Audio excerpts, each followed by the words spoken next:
Après lui, ce sera notre collègue Cheikh Tidiane Gadio.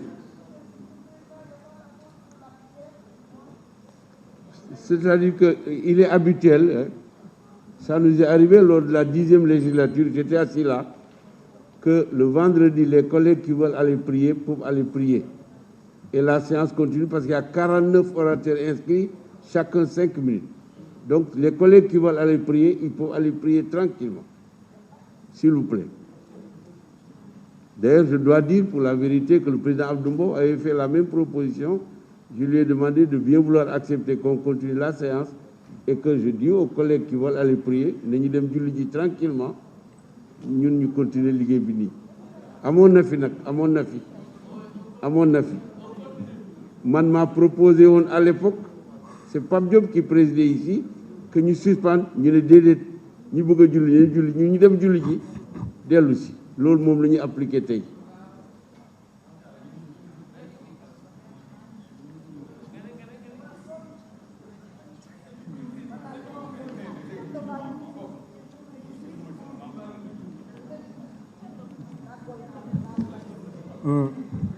jërëjëf monsieur le président ñu ngi lay nuyu di nuyu monsieur le ministre ak délégation bi mu àndal di nuyu sunu mbokki député yi di rafetlu taxawaay bi nga xam ne taxaw nañ ko ci pegg président de la république ak ci pegg askan bi monsieur le ministre maa ngi fàttaliku ne heure bii daaw toog naa fii taxaw naa fii wax ne réew mi ñaari nit rekk la ñor pour bu mu tàkk ñi ciy coow yépp réew mi tàkk ñor na leen ñaar ñooñu kan la ma ne xalifa généraux yi ak président de la république taal gi ñu taal réew mi fan yi feeñ na ci wane ne la mu waxoon lu am la tey jii bu ñu nekkee ci réew mi ay nit mën a taxaw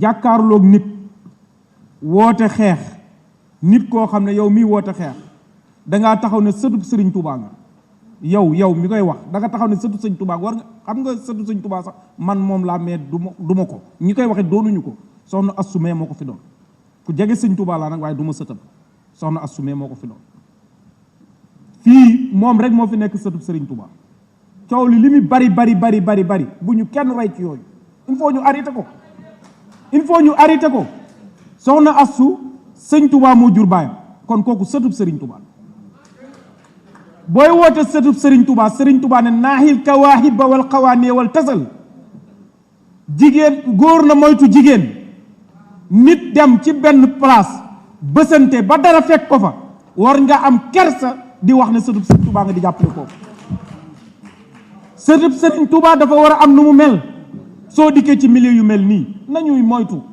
Sëriñ Tuubaa nañ ko jël bàyyi ko fee ci dëkkam bee mu toog nit la koo xam ne ay taal ñoru ko xeex ñoru ko monsieur le ministre li xew fii bu fekkoon ne meloon ngeen ne ñoom réew mi dana demee neneen de ndax lu tax ma gëm ko mooy alkaati yi gendarmerie police ñiñ doon jàkkaarlool xam nañ ne day yaakaar nañ ne ñii ay sénégalais lañ mais est-ce que ñi woon ci biir ñooñu ay sénégalais lañ loolu la nit ñi bëgg a xam parce que jàpp nañ ne ñi doon gisuñu fenn foo xam ne jàmmaarloo dafa am militaire police ak gendarmerie ay nit faatu ci ay ruq-ruqaan lañ doon faatu lu leen rey loolu la askan wi bëgg a xam monsieur le ministre nit ñi dañoo bëgg a xam ñi newoon ci biir manifestation yi ñan la parce que gëm nañ ne du ay sénégalais nañu arrêté ay joola séeréer pël loolu amul sénégalais yi gëmuñu loolu sénégalais yi loolu nekkul sax ci seeni xel gëm nañ ne li xew fii taal alali jàmbur manipuler mënta passé sëñ Muntaxa nee na ñu ngi sant sëriñ Muntaxa waxul fenn ne te du ko wax te fii ma taxaw maa leen wax du ko wax lu tax nit koo xam ne liggéey na ñaar fukki at wala ñeent fukki at alalam ñu xëy suba lakk ko ci ay caaxaan sëñ Muntaxa du wax ne ki ko lakk nañ ko bàyyi du ko wax ki ko lakk nañ ko bàyyi sëñ Muntaxa taxaw di xeexal l'islam mu jaral ko lu ne Sëriñ Tuubaa xeexal fii l'islam ba génn dem fu ne ci àddina dellu siwaat ci réew mi ci xeex l'islam ne jigéen ak góor seenu jege xal la ak mboob nañ koy moytu nit dem fële bësante ba def leneen ay taal am ca maasante ba taal réew mi taal ay place jàmbur sëñ Mountakha wax ñooñu nañ ko bàyyi loolu mun tee du lii ngeen di wax li ngeen di manipuler nit ñi bàyyi leen ko. élection yi ñu nekk waxuma ci ay élection intéressé wu parce que la tax mooy li samay compte wax doy na li ma wax mooy réew mi ñu nekk réewu droit la li ngeen di wax ci biir bokkut ak li ngeen di wax ci bitti arrêté leen seen yi ngeen di def arrêté leen seen yi ngeen di def su ngeen nekkee ci biir mais tey man am ñaata ministre fii ci réew mi ñoo ma recevoir man laaj leen ay marché amul mais fii weex ci suba gi supp kañ bala maa dee ñu naan coalition Benno Bokk Yaakaar coalition supp kañ bi nag couleur yëpp a ngi ci li ngeen di wax du dëgg réew mi Macky Sall la ñu wóolu nii ngeen ko defee woon 2019 coow ngeen fi jàppale si lu ne wax ngeen ko mais bi élection yi dikkee président Macky Sall lañ Sénégalais jox kàddu dem leen ngeen toog wóoluwuñ leen. Merci. Je vais demander au premier vice-président, mon collègue Abdou Mbow, de venir prendre la présidence pour 10 minutes parce que damay julli. Jërë ngeen jëf.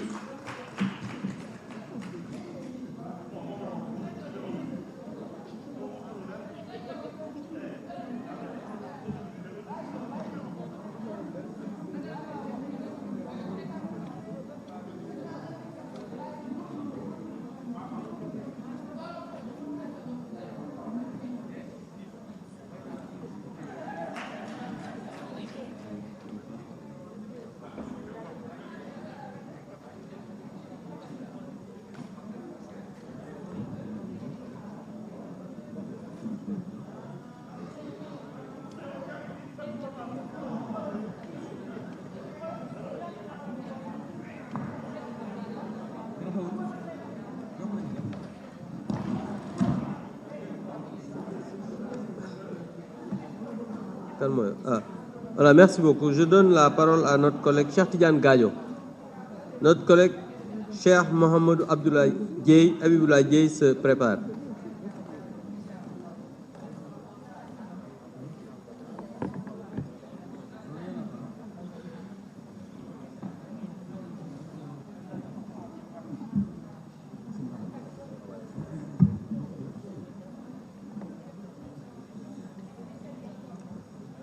Monsieur le Président, Monsieur les ministres, Mesdames et Messieurs les collègues députés, je voudrais d'abord, avant de parler du report des élections, évoquer 2 sujets de préoccupation que je trouve très très graves. On a levé l'état d'urgence sanitaire par obligation, parce que c'était la loi, mais aujourd'hui, les Sénégalais se sont lâchés, ils se sont relâchés. Et vraiment, je demande que les députés, l'Assemblée nationale, puissent lancer un appel à nos compatriotes. La situation est extrêmement grave. Nous, on a des amis qui sont atteints de Covid sévère, on ne dort pas, on appelle nuit et jour. Un personnel, un spécialiste comme le professeur Seydi, 24 heures sur 24 disponible, on lui parle à 2 heures, 3 heures du matin, essaye de sauver des vies humaines. Dans ce contexte, il est tout à fait inacceptable, parce qu'on a levé l'état d'urgence sanitaire, que les Sénégalais pensent que l'histoire de ce coronavirus est terminée. Ce n'est pas vrai. Les gens meurent dans ce pays. Et la situation est extrêmement grave. Les hôpitaux sont... Le stress, les médecins, les blouses blanches, comme on dit, les infirmières, ils sont épuisés. Ils sont tous très, très fatigués. Ayons pitié d'eux. Ils ne supportent plus cette situation. Et donc, vraiment, c'est un appel que je voulais lancer. Et j'en profite pour lancer un appel à la classe politique. Il y a quand même des situations incompréhensibles. Des rassemblements politiques, dans ce contexte, rien ne le justifie. Des manifestations politiques d'un certain niveau de rassemblement où personne, quasiment, où très peu de gens portent des masques, ce n'est pas acceptable. Nous ne devons pas l'encourager. Je pense qu'il faut qu'on ait cette discussion dans ce pays et attirer l'attention de tout le monde. La vigilance s'impose. Les populations ont besoin de vivre, les populations ont besoin de vaccins. Les populations n'ont pas besoin qu'on les regroupe dans des rassemblements où leur santé est en jeu. Je pense que nous devons prendre notre responsabilité. Deuxième point qui me semble extrêmement important, c'est la gravité de la situation sécuritaire dans notre pays et dans notre sous-région. Avant, nous parlions de la sous-région. Aujourd'hui, beaucoup d'entre vous, vous avez vu ce que le directeur général de la sécurité extérieure française a dit, les djihadistes ont décidé, les terroristes ont décidé qu'ils ont besoin d'une façade maritime. Ils ciblent deux pays clairement, le Sénégal et le Bénin. Le Bénin, ça leur fait un passage très long via la Côte d'Ivoire ou d'autres pays, alors que le Sénégal, c'est direct. Donc, de ce point de vue, nous devons tous prendre conscience que la situation de notre pays n'est plus celle qu'elle était avant. Notre pays aujourd'hui, c'est ça mon concept à moi, notre pays est convoité, notre pays est envié et notre pays est infiltré. Les réseaux dormants sont sur place et ils commencent à s'activer. Donc nous devons, de ce point de vue aussi, développer un sursaut national, l'unité nationale, arrêter de nous chamailler au point de croire que chacun peut dire ce qu'il veut, faire ce qu'il veut et que le pays peut le supporter. Ce n'est pas vrai. Parlant du report des élections, moi ce que j'ai compris dans cette discussion ici, c'est qu'au fond, il y a un consensus sur le report, parce qu'on ne peut pas organiser les élections dans un mois ou dans 2 mois. Tout le monde est quasiment d'accord. On est rendu, comme disent les Canadiens, à un débat sur la date. Certains proposent décembre, d'autres proposent janvier. Donc il faut qu'on clarifie le fait qu'il n'y a plus de débat sur la nécessité du report. C'est une exigence. Maintenant, report jusqu'à quand? Moi, ce que j'ai compris aussi, c'est que le gouvernement ne dit pas qu'il y a des dates fétiches obligatoires.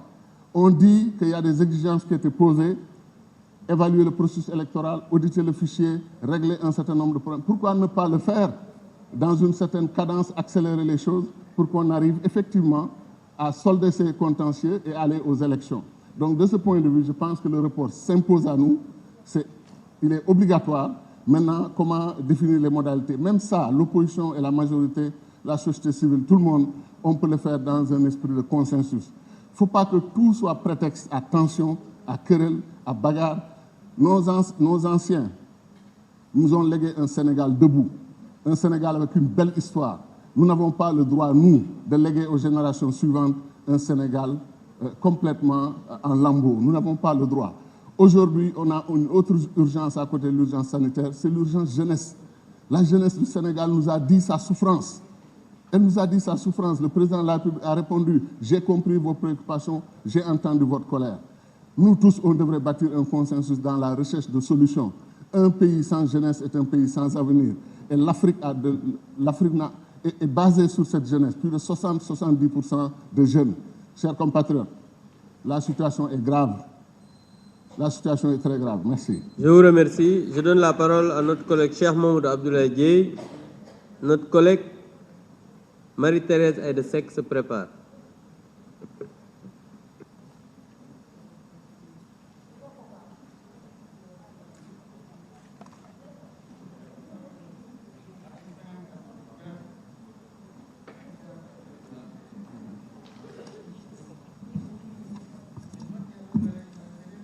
Merci bien, Monsieur le Président. Monsieur le Président, Messieurs les ministres, honorables députés, Assalamu alaikum. Je voudrais, dès l'entame de mon propos, vous faire remarquer que je n'ai jamais pris part au dialogue politique. Et par conséquent, ces conclusions ne m'engagent pas. Je reste sur mes principes et fondamentalement opposé à l'idée même de report. Cela dit, je voudrais, Monsieur le ministre, vous faire signaler et nous faire signaler à nous tous que nous venons de frôler le pire parce que collectivement, vous et nous avons failli à notre mission de guider nos concitoyens sur le rigoureux chemin de la paix par l'exercice de la vérité et de la justice. Mes chers collègues, je vous fais remarquer que l'effervescence de notre champ politico-social a pour source la légèreté avec laquelle nous gérons l'état de droit dans notre pays. Or, l'état de droit refuse toute forme de manipulation de la règle de droit au profit du prince. Il exige que tous se soumettent à la règle de droit, à la légalité et au respect du calendrier électoral dans ce qu'il a de plus fondamental et de plus juste. Monsieur le ministre, le gouvernement du Sénégal a failli parce que la convocation de cette séance pour reporter encore une fois de plus les locales est un aveu d'incompétence. Gouverner, c'est prévoir. Et il vous a été échu, conformément à nos lois, la mission de gouverner ce pays. 9 années après, d'exercice de pouvoir, nous constatons que notre démocratie est devenue malheureusement une caricature qui donne au président de la République et à la majorité tous les droits. Le droit de choisir qui doit ou non s'opposer à eux, le droit d'avoir la haute main sur tout le processus électoral, le droit de décider seul avec une remarquable opacité et de manière unilatérale de la date des élections. En ces moments troubles, incertains et difficiles que nous vivons, où la pauvreté, la corruption, le chômage, les maladies et le népotisme sont devenus les seuls voyants visibles et en hausse permanente, chaque acte que nous posons au nom du peuple sénégalais devrait être soupesé et mesuré avec justesse et prudence. Nous avons tous appris à nos dépens qu'il n'y a de souveraineté que celle du peuple et que l'exercice du pouvoir, malheureusement, est une denrée périssable. La sécurité elle-même, devenue relative parce qu'elle dépend aujourd'hui de la qualité de la gouvernance publique qui, lorsqu'elle est vertueuse, offre aux tenants du pouvoir la quiétude du devoir accompli et, dans le cas contraire, les expose à la vindicte populaire. Une démocratie se construit entre le pouvoir et l'opposition sous le regard du citoyen à travers une compétition régulière et transparente. Vous et nous avons constaté l'extrême vulnérabilité de l'homme politique lorsqu'il doit faire face à un peuple à bout de souffle, trahi par ceux qui l'ont promis l'émergence alors que son quotidien est fait d'incertitudes, de souffrances et de désespoir. Mes chers collègues, le calendrier électoral est sacré et nous ne devons jamais y toucher sans raison impérieuse. Nous devons consacrer son inviolabilité comme l'est par ailleurs le caractère républicain de l'État. Faut-il le rappeler?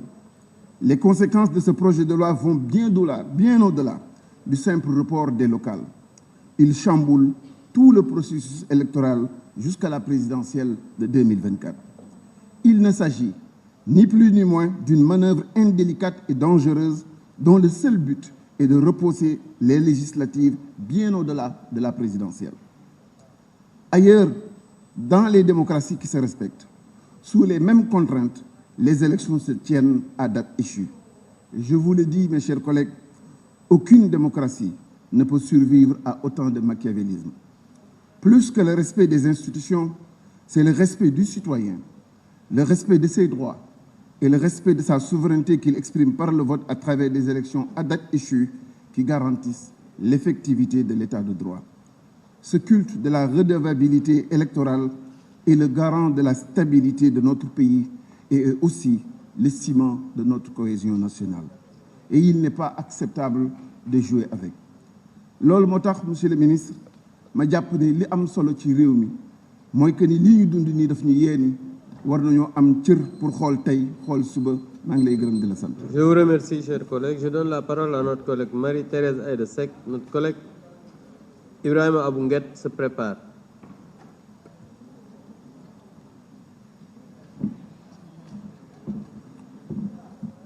Merci, Président.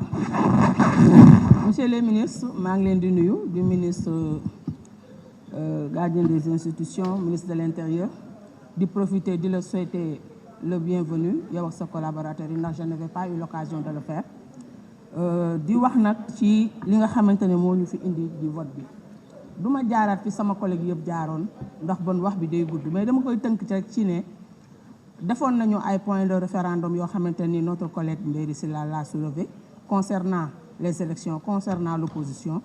Je pense que bi ñu faloo ba léegi ci ay réformes rek la ñu ne te réformes yi nag dafa jot mu toucher le secteur électoral noonu laa koy waxee parce que nag li fi amoon ñëpp gis nañ ko un pléthore de partis fu waay jóg teg parti ñëw teg war a dem élection loolu kenn mu demoon na ba ingérable man lii ngeen ñëw nii xëcc ko indi ko le 22 au plus tard le 27 février man bu doon sama sago ngeen jël le temps qu'il faut liggéey ko correctement ba ku falooti boo ñëwee da ngay jublu ci liggéey mais doo nekk di politique pour ay élection dégg naa ko fi wax sànq ne dañu waroon dem 2021 dem 2022 dem 2024 xanaa bon réew mi 3 ans yooyu yëpp dafay dëkk ci politique dafay dëkk ci dem élection dafa am loo xamante ne soo bëggee mu baax avancé dafa am njëg gi nag du ñi nga xamante ne ñoo bëgg a fes nga xamante ne li leen di dundal mooy nekk si di créer événement di nekk au devant de la scène. Réalité bi mooy le devenir du Sénégal fan nga bëgg a jëmee Sénégal li fi nekk lan moo sooxe li màgget nga war ko beesal adapté ko à nos réalités. En parlant de démocratie pour la France 300 ans 3 siècles à instaurer une démocratie yow ñu indi la ko vers les années 80 France mënut a nekk suñu référence booy wut fii référence en matière de démocratie da ngay jël au niveau régional ou bien au niveau sous-régional ci li nga xamante ne nii ñoo bokk ay réalités. Même en parlant de l'emploi et des économies qu'est-ce qui s'est passé avec les économies avec la Covid? Mais on a vu que toutes les économies même au niveau international se sont effondrées. Mais li ñu war a saytu mooy les causes qui ont fait que ci diir bu gàtt boobu économie yooyu yëpp mën a tëdd. Am na lu am na ko nit ñi saytu wax ko ci Sénégal fii li ma ciy wax ba ñu ñëwee gis ne économie bi am na nu mu soxee mais am na ay mesures yu suñu président jël tey jii boo xoolee même au niveau de la zone UEMOA ñi am programme de relance économique post Covid bëriwul. On y a travaillé la semaine dernière, ça fait 2 semaines. On était avec les 8 pays de l'UEMOA. Donc, nous avons une avancée pour si Sénégal miroir là, au niveau de la sous-région. Donc, même les gens, nous avons déploré la dernière fois, nous avons Sénégal, vous êtes notre miroir. Donc, nous avons France est une référence, Amérique est une référence. Eux qui ont fait des siècles pour instaurer leur démocratie et le parfait. Nous, on est en nous toll ci suñuy début mais yow Sénégal la ñor waxal lu jëriñ Sénégal buñ la wooyee ci dialogue demal dialogue te nag bul gedd ndax nit ko loo bokk ci ca du doo gedd boo demee da ngay taxaw défendre say position wax ba li ngay wax convaincre ñi nga xamante ne moom nga ko seqal ñu mën la dégg loolu mën a yegg bu ñu jëmee ci wàllu délégation spéciale daal di dégg ñu naan depuis 2019 dañu waroon def ay délégation spéciale mais yow am na ñoo xamante ne ni on les a élus kenn tegu leen fi dañ leen a élus xëy na seen mandat war na jeex ñu war leen a remplacer ñu am ay réformes ñu teg réforme yoo xamante ne yéen a ko laaj bi ñu génnee 2019 ngeen ne dañuy def audit fichier électoral processus électoral bi ñu war ko seetaat nga ñëw joxe délai.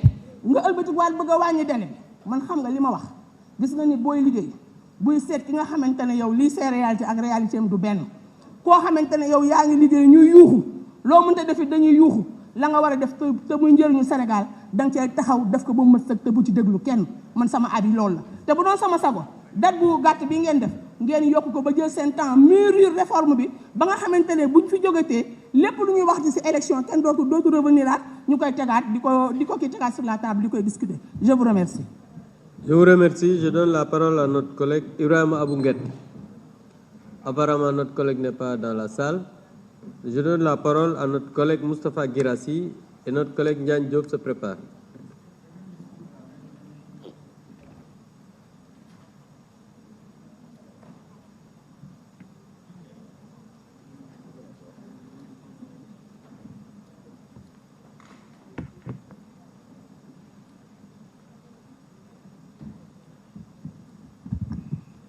Monsieur le Président, Monsieur le ministre, chers collègues du ministre, chers collègues députés, Monsieur le ministre, dama bëgg dellu si waat ci sunu discussion tout à l'heure. J'ai pas eu l'occasion de tontuwaat ma bëgg jël suma temps bi pour préciser un certain nombre de choses. Loi wu 2019-16 dafa ne article 1er les élections départementales et municipales prévues le 1er décembre 2019 sont reportées pour être tenues au plus tard le 28 mars 2021. Article 2, les conseillers départementaux et municipaux restent en fonction jusqu'à l'installation de nouveaux conseils élus. Il est clair ci loi bi que le deuxième article est une conséquence du premier article.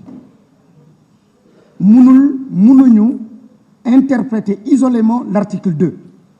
Donc, en répondant tout à l'heure à mon interpellation, en disant que les conseillers départementaux mën nañ toog ba installation nouveau yi, vous êtes en train de tordre le cou à la loi. Aujourd'hui, il faut absolument reconnaître qu'il y a un vide juridique, reconnaître qu'actuellement, il y a une extinction complète des mandats des élus que nous avons en ce moment. Lorsqu'on dit que les conseillers départementaux peuvent rester, aujourd'hui, il n'y a plus de conseillers départementaux. Depuis le 28 mars 2021, aujourd'hui, il n'y en a pas. Donc l'article 2 amatul un socle sur lequel vous pouvez vous appuyer pour dire que nous devons rester jusqu'à l'élection donc de nouveaux élus. Le deuxième point, Monsieur le ministre, la légèreté simplement dans la planification. Le Covid a trop bon dos. C'est trop simple, trop facile. Après 3 reports, nous avons le petit cas Covid. Un État sérieux, un État qui se planifie, qui se projette pour des questions aussi essentielles, on régler ces questions-là bien avant. Il y a un amateurisme, il y a un jeu, et on comprend tout simplement que c'est un jeu de politiciens. Et tout simplement, vous êtes en train de menacer, encore une fois, les bases même de la cohésion sociale.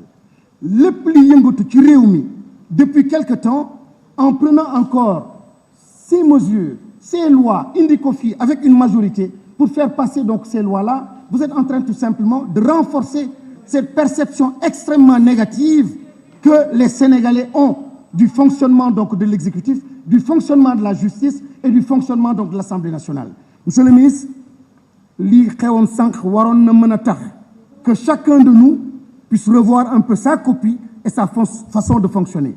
Il y a eu un peu trop d'amateurisme et très sincèrement, naturellement, ça va passer, mais les Sénégalais, vous les entendez, aujourd'hui, ce projet de loi-là, c'est encore une autre forfaiture sur la démocratie et une agression sur le Sénégal, sur le peuple sénégalais. Malheureusement, elle sera votée et c'est dommage. Merci beaucoup. Je vous remercie. Je donne la parole à notre collègue Nian Diop. Notre collègue Oulmata Guiro se prépare.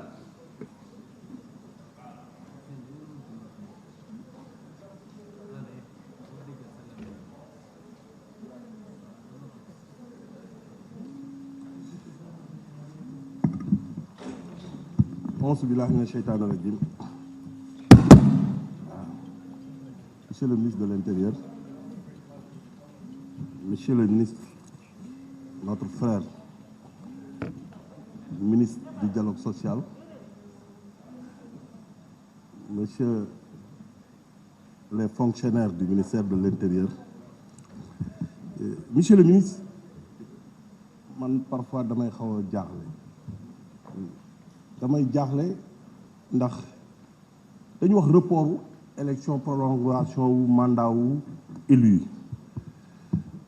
te li ma jaaxal mooy rapport bi ñu téye ñu waxtaane ko en commission technique la base du report amul fenn fu ñu ne Covid bi la c'est l'opposition qui a demandé l'audit du fichier et l'évaluation des élections c'est ça la vérité xam nga Sénégal temps yi dafa bari télé dañuy jékki-jékki rek télé bu ne ñu gis kenn rek taxaw wax way gouvernement. Comment nous pouvons avoir un gouvernement élu depuis 2012 jusqu'à 2021 nekk ci amateurisme? Dans quel pays les gens acceptent d'avoir un gouvernement qui ne vit que de l'amateurisme? Et à chaque élection, c'est ce même gouvernement qui gagne. Donc il y a incohérence réellement ci li ma déglu samay collègues députés di ko wax.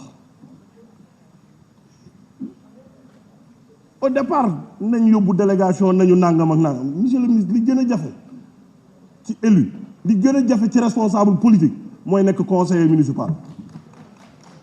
Nekk un conseiller municipal bari na ñoo xam ne fii ut nañu ko mais mënuñu ko nekk. Yéen a demandé le report des élections. Moi je confirme que c'est l'opposition qui a demandé le report de ces élections à partir du dialogue national. La commission politique toog 6 mois yoo xam ne liggéeyul mais 6 mois yooyu bu fekkoon liggéey nañ kon du ñu agsi fii. Et puis démb monsieur le ministre dama jaaxle bi ma xoolee télé ñu naan FNR xaw ma FRN Front de résistance. Résistance sur quoi? Résistance sur les défaites toujours. Résistance sur les défaites. Le peuple n'aura jamais confiance à cette opposition parce que dañ leen pratiquer. Un collègue qui vient d'ici dafa wax une majorité mécanique. Sànq ma ne monsieur le ministre lorsque gérer la communication tu tu avais cette majorité mécanique. Comment un pouvoir qui aujourd'hui cherche à avoir une minorité à l'Assemblée nationale, pourquoi gouverner? Donc comment gouverner à une minorité? Le pouvoir réalise ses projets. Et aujourd'hui, nous avons la confiance des Sénégalais. wax ji moo fi ne wax ji moo fi ne te dinañ toogaat fii incha allah député bu taxaw na yéen maire yi nangam dinañ la wax ba ngay xëccoo nag ku ci ne dinañ la duma yañ la duma woon rek. C'est la vérité. Le peuple a confiance au président Macky Sall, à la coalition présidentielle. Donc bu ñu micro yi dar ku ne di wax sa xalaat ku ne di wax loo xam ne boo génne fii fi mu nekk nii bu ñu génne ñoom rek lañ soxla parce que la communication de l'opposition ñoom loolu la ñu soxla mais li ñuy liggéey luy jariñ askan wi ñun pouvoir bi loolu la ñuy def moo tax nous sommes confiants ci li ñu jëm. Donc monsieur le ministre, rassurez-vous, vous aurez toujours la confiance de cette majorité parce que de 2012 cette majorité existe et au-delà même de 2021 il y aura toujours cette majorité. 2022, il y aura toujours cette majorité pour la coalition Benno Bokk Yaakaar. Les législatives qui vont venir, vous pensez que dañ koy reporter? Mais cela, yéen a ci am ñu reporter ñu def bu ñu ñëwee dañuy gañewaat. Tant que ñu ngi soxla Sénégal, population yi jox nu réew mi ndax nag nous avons posé les actes qui nous permettent d'avoir la confiance de ces Sénégalais. Man de doomu baykat laa gorom de la dëkk Rufisque ba Bayax daa nga def 1 heure de temps ou 2 heures de temps pour y accéder. Aujourd'hui, en 5 minutes, tu es à Rufisque, tu es à Bambilor. En 5 minutes, tu es à Bambilor. La route de Rufisque, les 16 km, c'est le président Macky Sall qui l'a fait avec la Géroute. Non, bi ci des tey dama ne li président Macky Sall gën a réussir ci Sénégal mooy ñaari facteur électricité ak ndox dañuy yóbbu courant sax foo xam ne ni dëkk gu fa. Et on avait vu les émeutes. Je vous remercie. Je donne la parole à notre collègue Oulimata Guiro. Notre collègue Malick Gueye se prépare. Merci, Monsieur le Président. Monsieur le Président, Monsieur les ministres, Monsieur les collaborateurs des ministres, chers collègues, maa ngi leen di nuyu. Dama bindu pour jël kàddu gi pour rek sant suñu borom ne alhamdulillahi rabbil alamin ba pare tamit tais-toi. Olof Njaay dafa wax ne lu amul seede baaxul ma fas yéene nag def benn seede ci Assemblée nationale bu Sénégal ndax ku nekk xam na ne tey parti de l'unité et du rassemblement pur dafa doon installé député bi nga xam ne moom moo remplacé Issa Sall mu mel ni nag loolu su ma jëlee parole c'est parce que dama ci bëgg a defal benn mention spéciale Assemblée nationale li tax ma di ko def mooy Olof Njaay dafa wax ne mag mat naa bàyyi ci réew ndax bëri na ñoo xam ne seen parti am na jafe-jafe wala yëngatu na waaye ci ay péccoxoog ay coow lay mucc waaye nag bi nga xamee ne le professeur Issa Sall créé na partem dafa am fu ñu jaar laataa ñuy àgg ci bind lettre indi ko Assemblée nationale ku nekk dafa xam ne parti dafa am discipline de parti lépp nag loo xam ne waroon nañ ko doxante ak moom invité ko ña ko ñëwal ci waxtaan bi envoyé ko ay huissier pour mu signer def nañ ko mais nanguwul ñëw kon ñu xam ne parti bi fu wér la teg tànkam pour bind Assemblée nationale biñ ko bindee it li tax may féliciter président